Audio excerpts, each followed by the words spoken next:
Continuamos aquí en el curso de descargas eléctricas atmosféricas, los módulos de los contenidos virtuales. Para esta ocasión vamos a revisar la parte de diseños de sistemas de protección contra rayos, que califica ya como un CIPRA en la parte extra.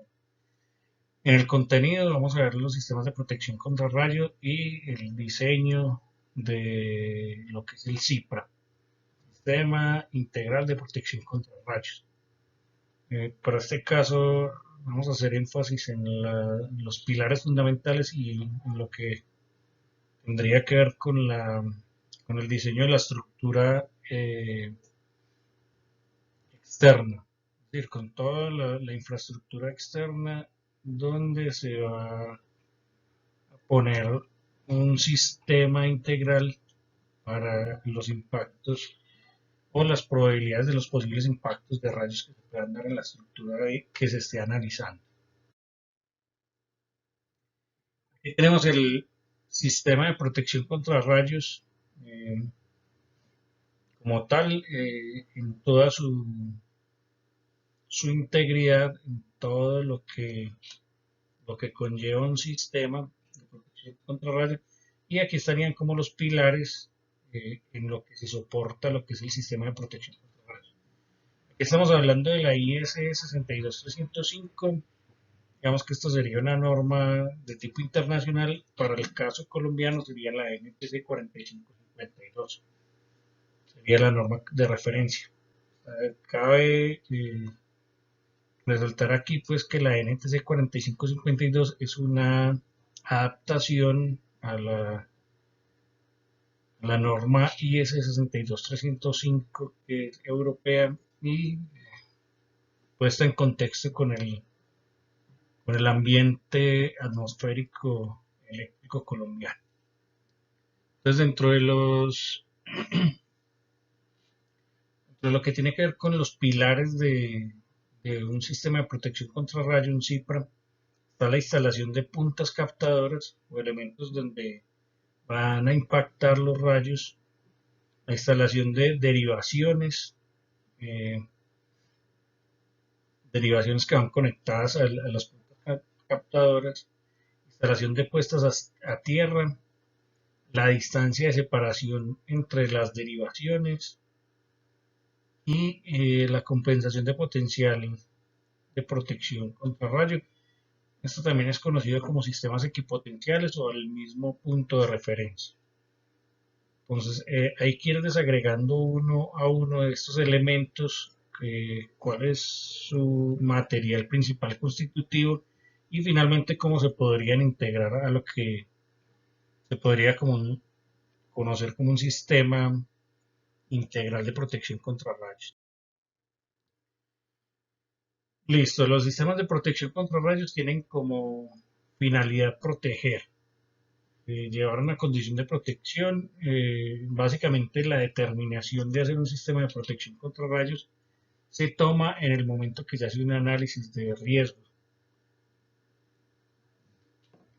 Cuando el análisis de riesgo da como resultado que no es aceptable el riesgo, toca desarrollar, diseñar, implementar un sistema de protección contra rayos y ese sistema de protección pues va a ir, digamos, en mitigación de ese riesgo para que no se vea materializado y no dañe los sistemas. Entonces, básicamente va a proteger contra incendios, daños mecánicos, proteger personas que se encuentren en la estructura, de lesiones, la muerte, como que se puede descargar de un rayo. Las funciones principales de protección de un CIPRA externo contra rayos es recibir el impacto del rayo a tierra, del rayo, perdón. Es decir, que hayan puntos de impacto donde el rayo pueda descargarse. La parte siguiente es conducir con seguridad la corriente de rayo. Es decir, que tenga unos elementos desde el punto de vista conductivos de bajas impedancias, por donde esa corriente de rayo pueda circular y irse de forma segura a la referencia. Y dispersar la corriente del rayo en el terreno tendría que ver con lo que termina el diseño del CIPRA, que es con un sistema de puesta a tierra. Y ese sistema de puesta a tierra pues está en contacto directo con el terreno circundante a la estructura que se está analizando, que se está protegiendo, y ahí es donde termina pues la disipación de esa energía de rayo. Y ya hay una segunda fase que serían los sistemas de protección interno, que básicamente los sistemas de protección interno van muy relacionados a lo que son los sistemas eléctricos de telecomunicaciones o electrónicos, donde se ubican unos dispositivos diseñados especialmente para evitar sobretensiones en el sistema. Esas sobretensiones son peligrosas para los sistemas eléctricos y electrónicos, ya que pueden vencer la rigidez dieléctrica de los aislamientos para la cual fueron diseñados, y los podrían llevar a un daño físico a este tipo de elementos. Asociado pues a esto también va el concepto de equipotencialización, que es poner a una referencia tanto el sistema de puesta a tierra del CIPRA como el sistema de puesta a tierra para el caso de estructuras que tengan subestaciones eléctricas y no se presenten diferencias de potencial ni elevaciones de potencial en puntos de las instalaciones. Aquí vemos una estructura y vamos a identificarla como las partes de lo que, de lo que se compone un sistema de protección externa. Pues en la parte superior, para este caso, estaría toda la instalación de captación. En este caso particular, pues no hay puntas captadoras, unas puntas que saldrían acá. Los sistemas se podrían diseñar o bien con puntas o bien con mallas que hagan superficie de captación, o bien la combinación de ambos, puntas y mallas. En este ejemplo, esta imagen particular, se tiene el diseño con mallas. Entonces toda esa malla tiene una dimensión acá, vamos a decir que esto es un largo por un ancho, unas medidas en los ejes X y en los ejes Y, de acuerdo a lo que pues, le va recomendando la norma y para la clasificación del sistema de protección que se esté dando. Pues toda esta malla que está aquí en la parte superior de esa estructura sería el primer pilar que se podría revisar, y ese primer pilar tiene que ver con la superficie de captación, donde un rayo podría impactar. Ahí viene la segunda parte, que es los conductores que se utilizan de bajantes. Estos conductores tienen que tener una particularidad en diseño de soportar las corrientes que se van a generar una vez impacte un rayo en la parte superior de la estructura. Lo otro es que hay que tener la cantidad suficiente de bajantes para escenarios críticos de corriente de rayo.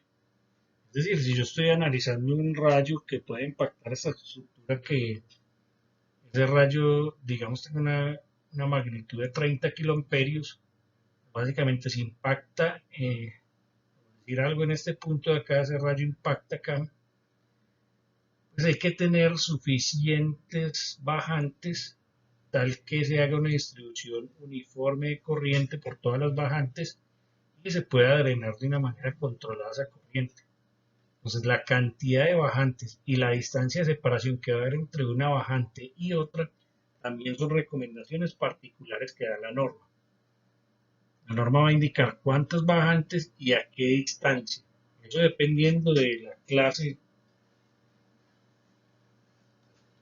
o de la clasificación que tenga el sistema de protección. Ese sería el segundo pilar de lo que es un sistema de protección. Finalmente, esta superficie o esta malla de captación unido eléctricamente a esta bajante, se encuentran unidos eléctricamente también a todo lo que es la puesta a tierra. Este conductor aquí punteado de color azul es el sistema de puesta a tierra o donde ya terminan los bajantes del sistema de protección. Pues la corriente básicamente va a impactar en la superficie de captación, va a circular por las bajantes y se va a dispersar por la toma de tierra, por la puesta a tierra y en todas las direcciones, ya porque esa tierra estaría en contacto con la tierra física o el terreno físico que está aquí alrededor de la estructura que se está analizando. Ya el otro concepto es el concepto de equipotencialización, que tiene que ver, para este caso, digamos que esto sea un tubo, una tubería de agua, algún drenaje o alguna bajante de agua. Si ese drenaje o bajante de agua es de tipo metálico, pues la idea es de que todas esas partes metálicas, por medio de un conductor de tierra, se pongan todos a la misma referencia o al mismo potencial de tierra.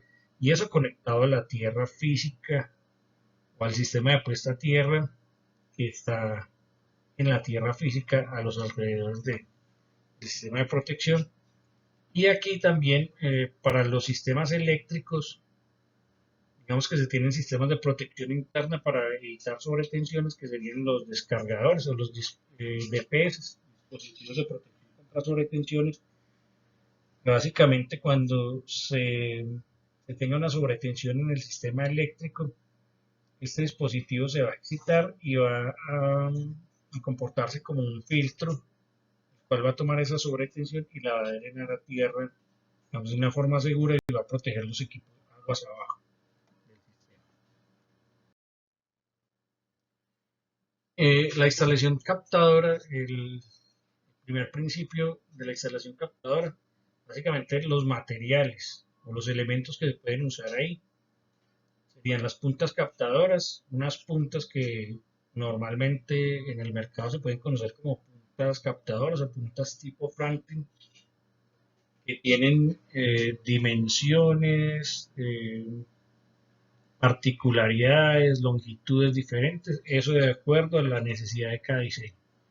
También puede tener cables captadores, para el caso de industrias donde finalmente la necesidad de protección de equipos de gran tamaño pueden implicar el uso de conductores como cables de guarda, o en líneas de transmisión, en líneas de distribución, que finalmente en la parte superior de las líneas vivas se ubica un cable de guarda, el cual sirve como punto de impacto más probable para el caso de que se dé un escenario de rayos.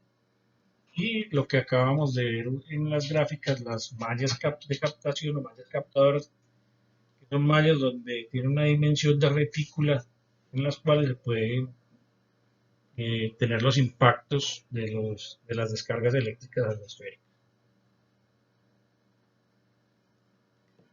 Para determinar estos puntos de captación, es necesario pues utilizar procedimientos, y esos procedimientos son, digamos, recomendaciones propias de la norma. Dentro del procedimiento más aceptado por las complejidades en las geometrías está el método de la esfera rodante.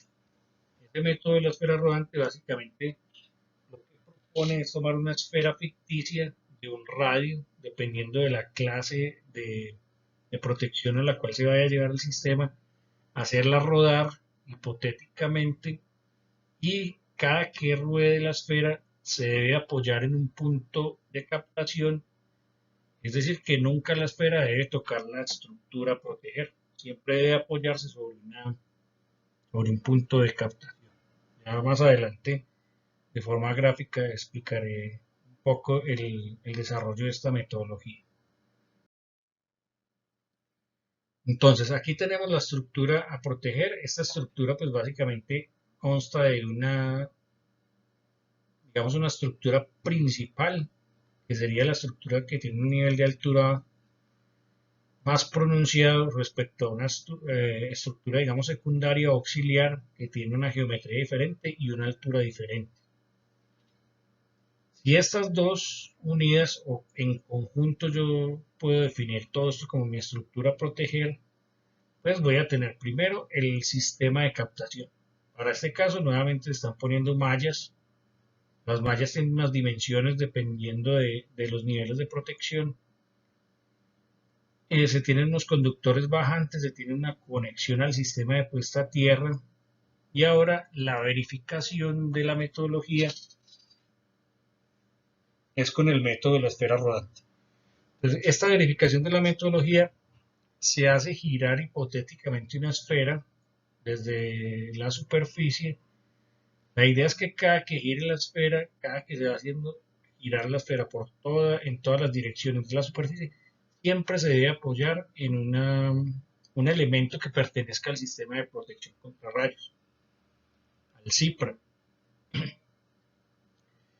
Por eso esta estructura, desde el origen o la referencia aquí, que sería el punto cero de tierra, hasta este primer punto de acá,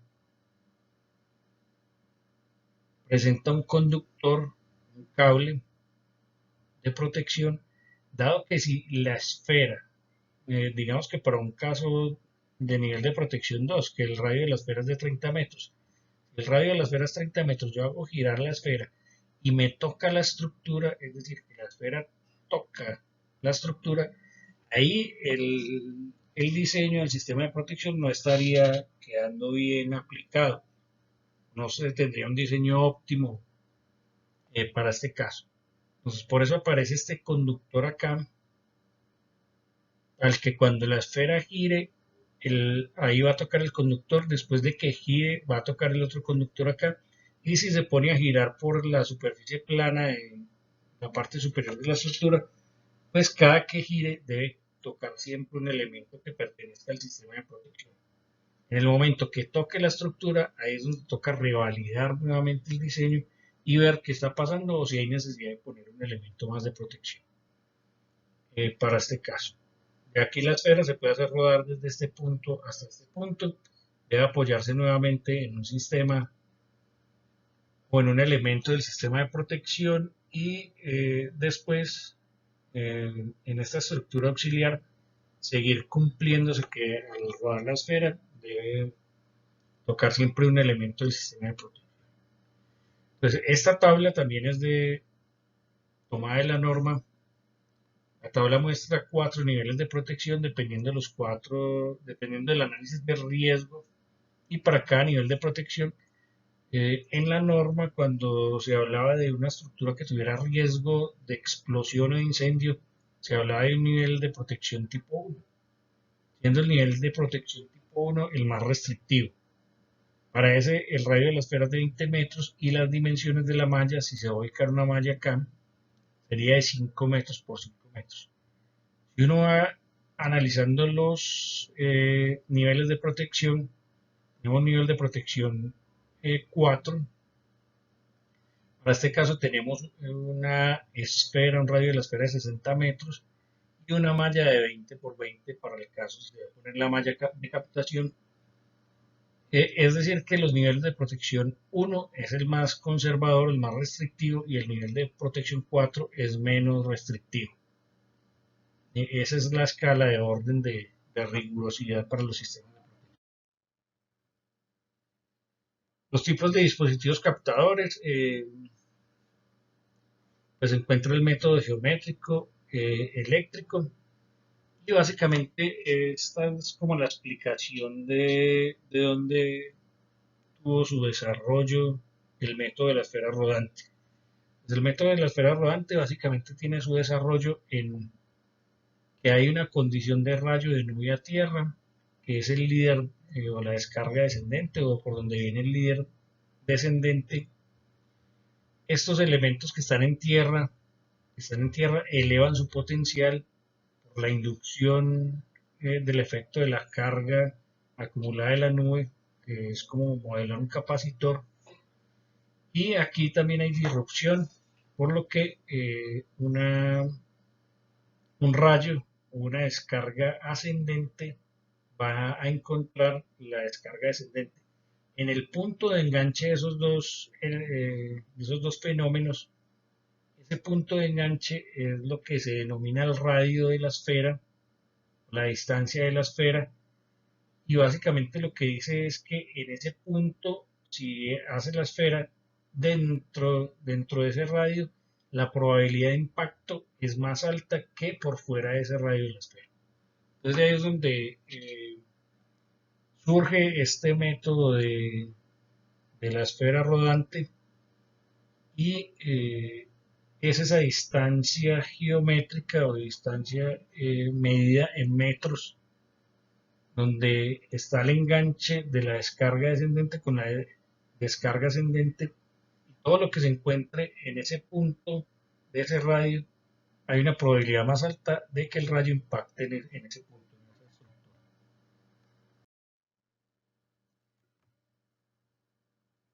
Aquí vemos la clasificación de los sistemas de protección y el radio de la esfera rodante.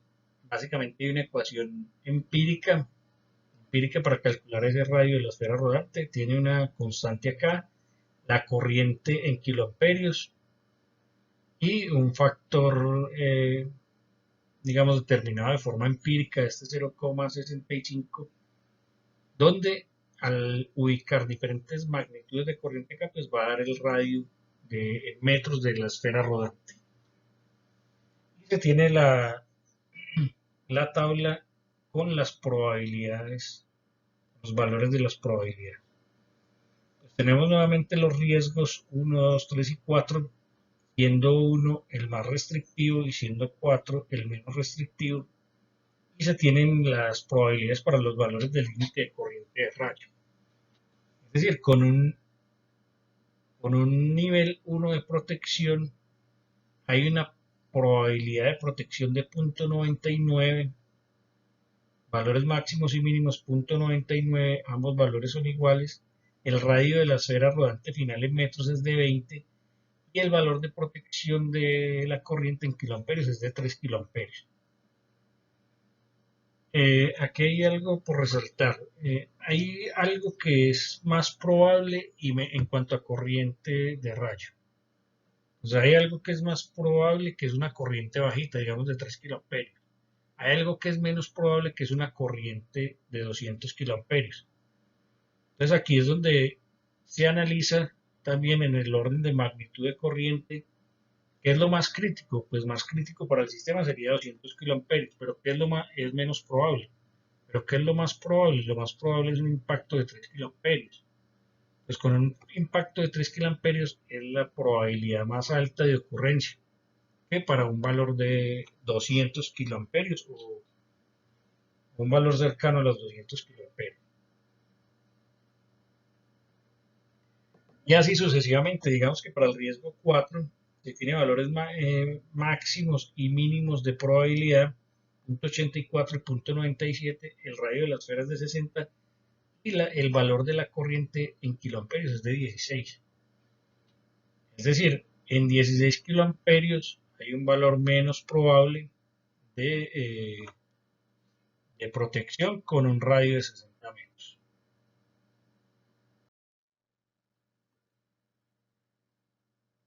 Ya analizando nuevamente el esquema del método de la esfera rodante para geometrías un poco más complejas.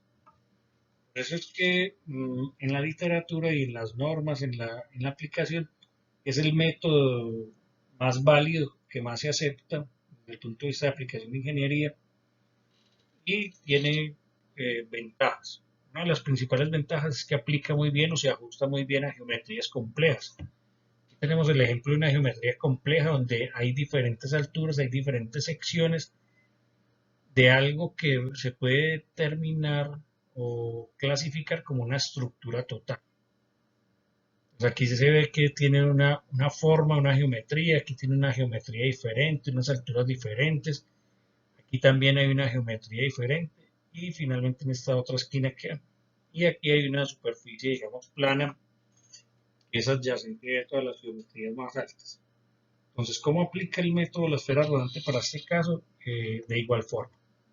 Se hace rodar la esfera por todas las direcciones de la superficie o de la estructura a proteger y siempre debe reposar la esfera en sus puntos de apoyo reposar sobre la estructura y los elementos del sistema de protección. Aquí se tienen unos ejemplos a escala.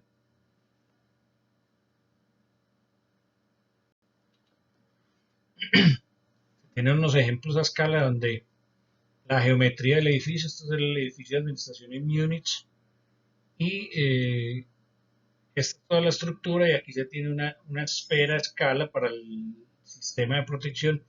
Lo que se hace es rodar esta esfera por todo el diseño a escala que se desarrolló para este caso particular, y se realizó la impregnación de todos los puntos donde apoyaba la esfera que debían, digamos, tener un elemento de protección para toda la parte de captación de rayos, toda la parte de puntos probables donde el rayo puede impactar. Aquí en un ejemplo se tiene la catedral de Asquigran, eh, también donde se tiene el análisis para niveles de protección 2 y 3. Es decir, este sería un nivel de protección 2 con una esfera de un radio más pequeño, y este un nivel de protección 3 con otra esfera de un radio un poco más grande.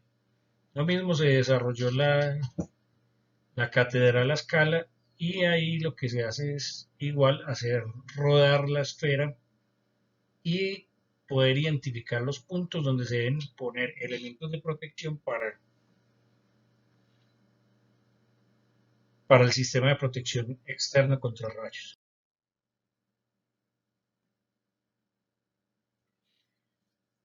Bueno, aquí se empieza a evidenciar básicamente que el sistema de protección externo, y en cuanto a puntos de captación o sistema de captación, hay que tener especial cuidado en la parte geométrica.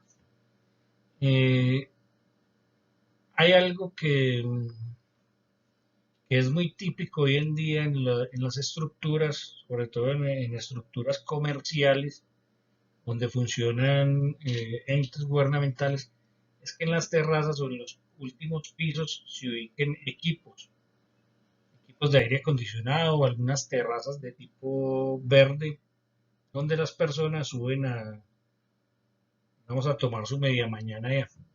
Y esto lo ponemos en ejemplo como una terraza que tiene equipos en la parte superior.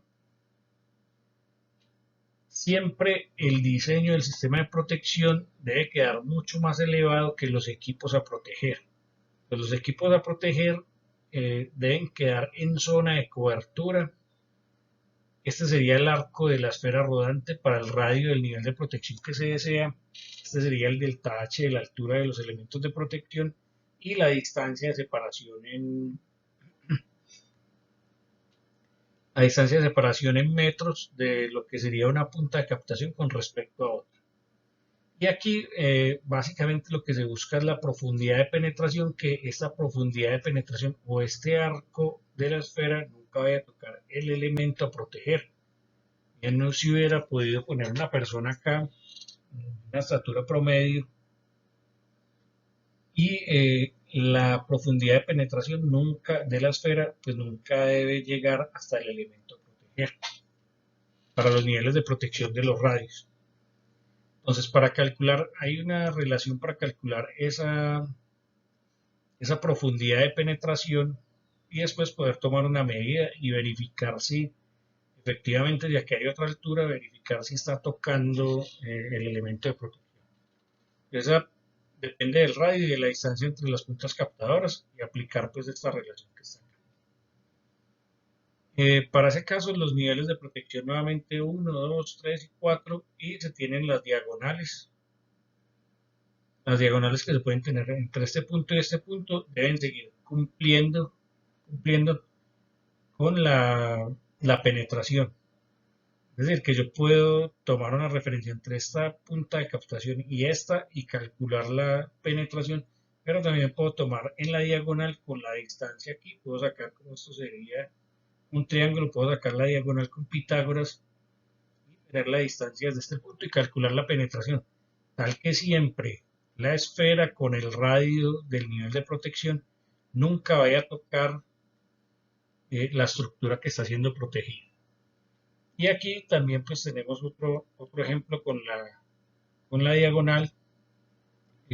Siempre pues tocará buscar de forma geométrica cómo se calcula esa distancia diagonal, las alturas y verificar que obviamente no se está incurriendo en que la esfera toque la estructura a proteger. Aquí se tiene un resumen de lo que podía ser distancias de penetración típica por tablas. Se puede tener tablas de referencia o se puede tener el cálculo con la relación que se demostraba ahí anteriormente. Entonces, distancia entre puntas captadoras, si tienen 2, 4, 6, sucesivamente hasta 35. En distancia, para nivel 1, 20 metros, para nivel 2, para nivel 3, para nivel 4. Como se puede ver acá, pues la distancia de penetración, el nivel de penetración va cambiando de acuerdo a la distancia de separación de las puntas. Entonces, entre más distancia se tiene, va cambiando, entre más distancia se tiene y el nivel de protección es 1 de 20 metros, se va teniendo una profundidad de penetración mucho más pronunciada que para los niveles de 60 metros. Entonces, 60 metros y distancia entre puntas captadoras de 12, se tendría una penetración de 30 centímetros. Es importante tenerlo en cuenta para validar los diseños de los sistemas de protección que queden bien ajustados a la realidad de la estructura y los elementos que pueda tener en la parte superior. El método de malla aplica para sistemas que no van a tener puntas captadoras. Como ya lo había mencionado, yo puedo tener mallas, puntas de captación y combinación entre malla y punta de captación. Esto dependiendo pues de la necesidad del diseño o del sistema. Pues una instalación en forma de malla, niveles de protección. Entonces para nivel de protección 1, 5x5, 2, 10x10, 3, 15x15. Esto quiere decir que yo tomo un nivel de protección nivel 3 con una 15x15, lo que quiere decir que entre este punto y este punto hay que medir 15x15. Y lo otro es dependiendo pues de la configuración que tenga el techo de la estructura. Esto sería techo plano y esto sería un techo a dos aguas. Entonces hay que tener en cuenta la geometría del techo. Para el método del ángulo, digamos que este método sería complementario para esas estructuras donde tienen equipos en la parte superior y se necesita hacer énfasis particular en un sistema de protección al elevar una punta captadora mucho más de lo normal. Es decir, que esta punta captadora, por el hecho de que hay aquí un elemento que se debe proteger, pues se debe extender y al extenderla, pues se podría validar el método de protección con el ángulo.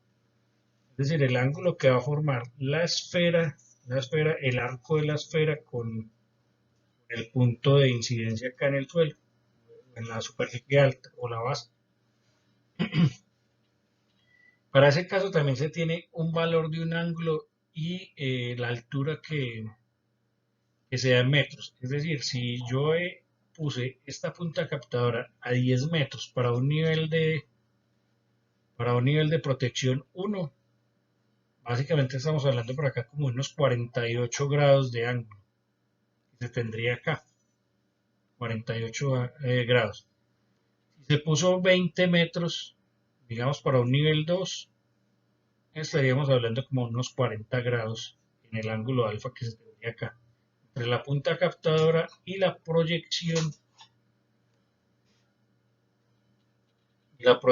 del arco de la esfera. Listo, aquí se tendría el desarrollo del método del ángulo. Esto bien sería como un complemento.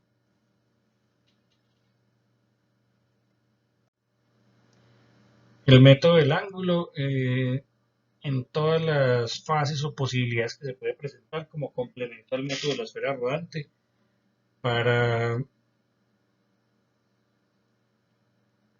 el diseño de los elementos de captación. Entonces, para este caso, si tienen techos a dos aguas, con una punta a una altura, con otra punta a otra altura, si se tiene una estructura a proteger con un elemento mucho más alto, podría ser un mástil o para este caso podría aplicar con un tanque de almacenamiento de almacenamiento de hidrocarburos donde se podría complementar dos mástiles, un cable de guarda y se podrían tener los métodos de los ángulos de protección.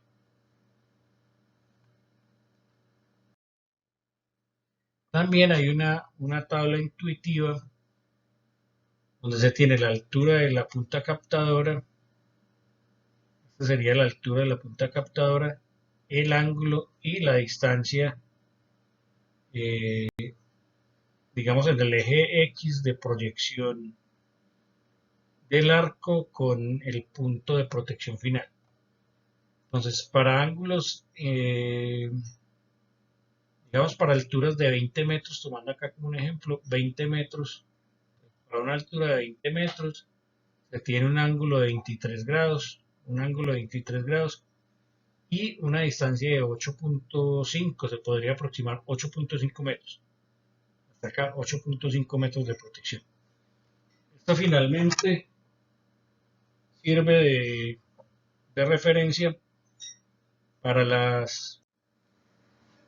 Este sirve mucho, esta distancia, si utiliza el método del ángulo, si uno tiene una estructura y que la altura de la estructura junto con la punta de captación de una altura, para finalmente calcular la distancia máxima hasta donde el sistema quedaría con protección. ¿Qué quiere decir esto? Que si por acá hay una persona, para el caso de circulación por el andén de la estructura o algo, quiere decir que esa persona aún está bajo cobertura del sistema de protección, siempre y cuando esté dentro de esta distancia calculada para los escenarios que se tienen de protección. Hay una parte dentro de la norma, que indica que hay ciertos elementos que son propios de una estructura que tienen unas condiciones eléctricas y geométricas y dimensionales que lo califican como un elemento de captación natural.